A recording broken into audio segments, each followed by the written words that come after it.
La simsimia remonte aux époques pharaoniques en Égypte. L'amour de Mohamed Ali pour cet instrument de musique remonte à moins longtemps, mais a néanmoins une longue histoire puisqu'il a construit sa première simsimia dans les années 1980.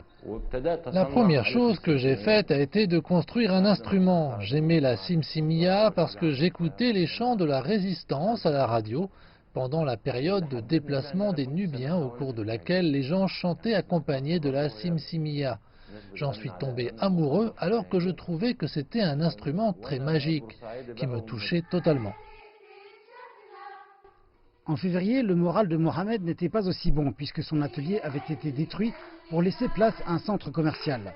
Quelques semaines plus tard, il a toutefois trouvé un nouveau lieu pour El Toratea, une association d'art populaire qu'il a fondée en 2005 et qui est dédiée à la simsimia.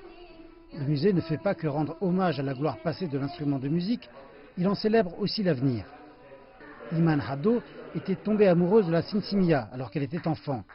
Elle a appris à jouer de cet instrument, traditionnellement joué par des hommes, et l'a amené un pas plus loin en formant un groupe entièrement féminin.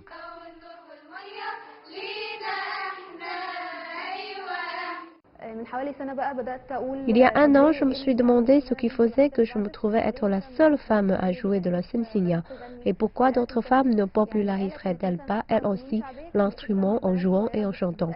Et c'est là que j'ai eu l'idée de former un groupe.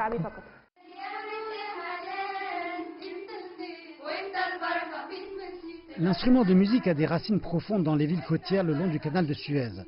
Grâce à son musée et à son artisanat, Mohamed espère pouvoir en perpétuer la transmission.